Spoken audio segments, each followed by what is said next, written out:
Shalom, shalom, shalom. Bonjour à vous ce matin. J'espère que vous allez bien. Nous revenons toujours sur le sujet Marcel Tchounassi et Blanche Tchounassi, la belle famille et tous les contemporains.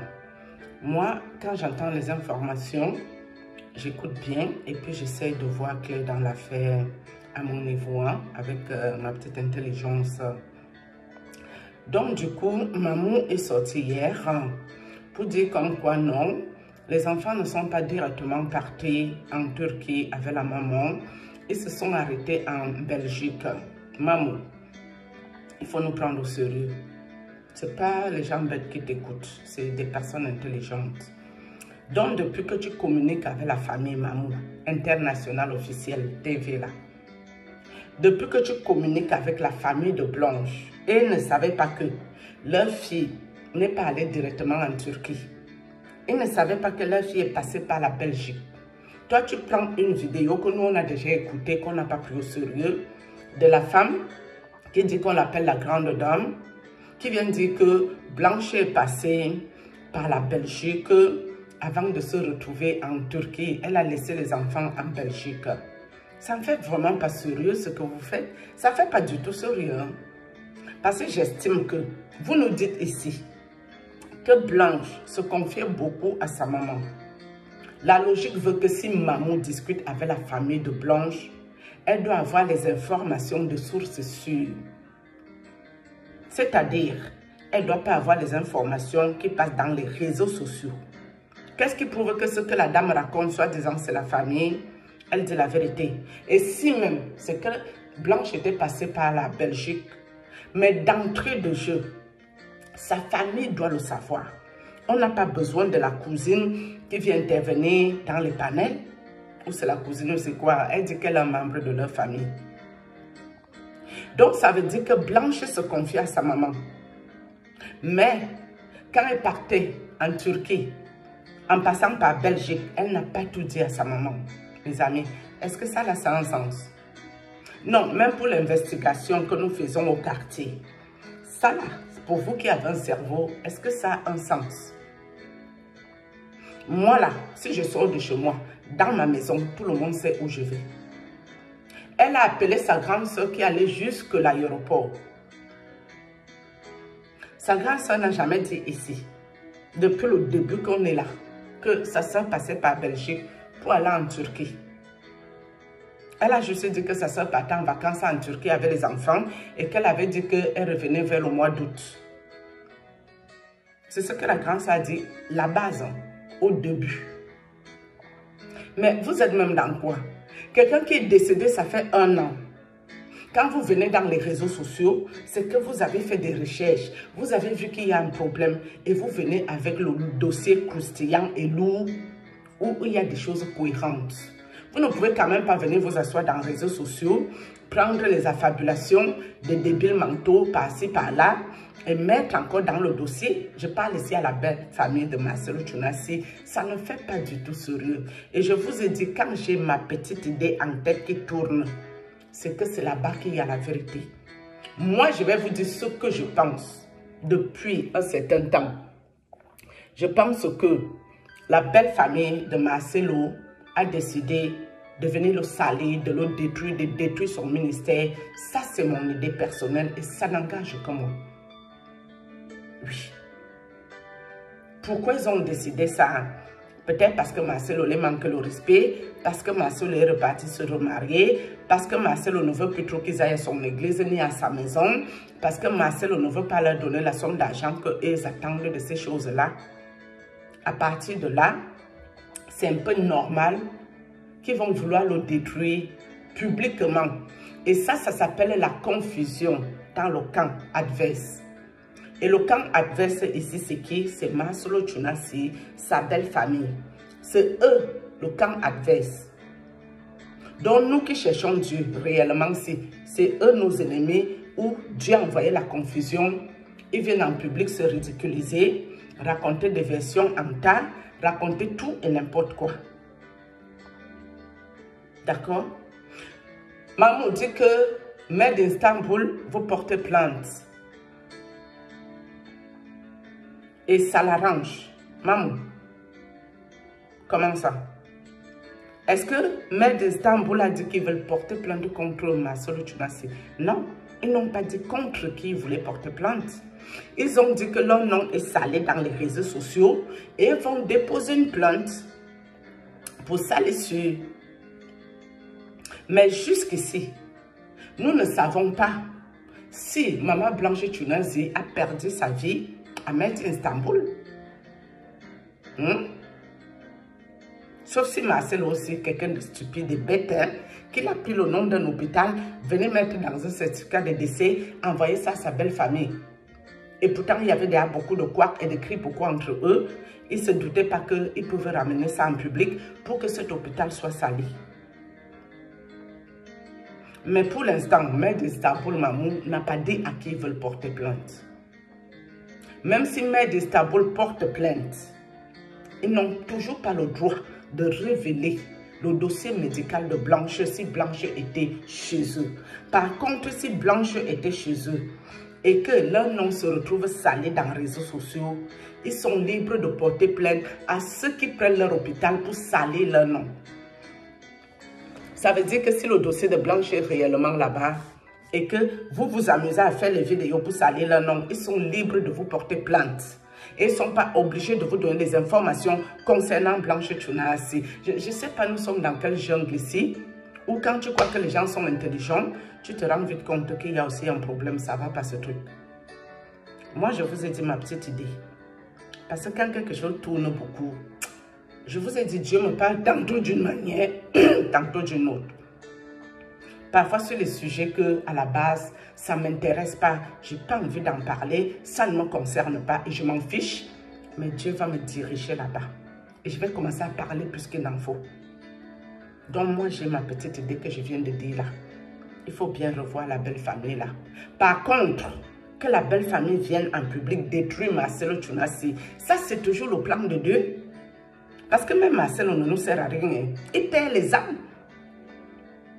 Il perd les âmes à l'église, il sacrifie les vies humaines pour aller travailler pour eux en Bulgarie, pour que la belle famille lui discute de l'argent sale sur la souffrance des enfants des autres. Moi, je vous ai dit que Dieu m'a amené en Bulgarie. Toute la nuit, je me suis fait attaquer. J'ai fait une vidéo ici, j'étais traumatisée au réveil. Mais quand je suis revenue chez moi, j'ai dit yes. Ce n'est pas facile, mes amis. Vaut mieux servir Dieu. Si tu pars de la terre, il faut aller au bon endroit. Mais si tu ne sais pas Dieu et que tu pars de la terre pour aller travailler ce que j'ai vu là, pour Marcelo Tunasi, j'ai vu une jeune fille là-bas avec un bébé, il me semble. Ça fait mal. Donc c'est un peu normal que entre eux, les groupes bizarres, ils vont se détruire publiquement. Ça, c'est le plan de Dieu. L'Éternel est merveilleux, mes amis. Dieu est Dieu. C'est l'esprit au-dessus de tout esprit. Quand tu fais du mal aux gens. Le jour que Dieu décide de te mettre en pâture, tu vas sentir ça bien. Oui. Vous qui voulez de la belle famille, pourquoi vous ne contribuez pas au fait? Pourquoi vous ne contribuez pas dans la cagnotte? Il faut contribuer. Parce qu'il n'y a qu'un juge qui va prendre le dossier médical de Blanche. Mais même si le juge prend le dossier, il n'y a que la belle famille qui pourra vous dire la suite. À part ça, vous n'aurez pas la suite dans ce que vous êtes. Et ce n'est pas un dossier qui va durer 2 mois, 1 mois. Le dossier là va durer, tout le monde serait sorti de cette affaire ici en public. Personne, ça ne va plus intéresser grand monde. Ce n'est pas un dossier de 1 jour. Donc tout ce tapage dans les réseaux sociaux, genre les réseaux sociaux ont une certaine force. La force de quoi en fait? Les réseaux sociaux ont quelle force? Maman, quand vous avez fait la force des réseaux sociaux pour Alexandra, la petite Congolaise qui a perdu sa vie au Canada, il y a eu beaucoup de tapage. C'est Miao qui est la plus grande détective de la grande bêtologie dans les réseaux sociaux congolaises. Apparemment, cette fille vraiment, elle est d'Éric Colombo, hein? C'est très grave dans la bêtise. Et depuis que vous avez fait ça, vous avez fait les cagnottes. Plus de 20 000 euros. C'est la maman qui a arrêté la cagnotte. Depuis que les réseaux sociaux ont fait leur force. C'est quoi la solution? Je pose les mêmes questions ici. Hein. Mes amis, vous avez eu la solution d'Alexandra. On a trouvé le coupable. La personne qui l'aurait jeté dans l'eau au Canada. Vous avez trouvé? Moi, je crois que tout ce que j'ai vu ici, sa maman s'est refait une santé, elle fait des longues tresses au ras de la touffe, elle est sexy, elle s'habille bien, elle vient encore vous montrer la vantardise de sa belle vie. Mais si les gens sacrifient leur épouse, les gens vont sacrifier leurs enfants, mes amis. Ça vous concerne en quoi? Vous n'avez pas vos vies. Vous n'avez pas vos vies ou vous avez vos vies. Non, sincèrement. Vous n'avez pas de vie. Je vous ai dit qu'en Europe, où nous habitons ici, mes amis, les plus grands sorciers ici, Dieu m'écoute, les plus grands sorciers que moi j'ai connus en Europe, c'est les Congolais qui sont ici. Hein.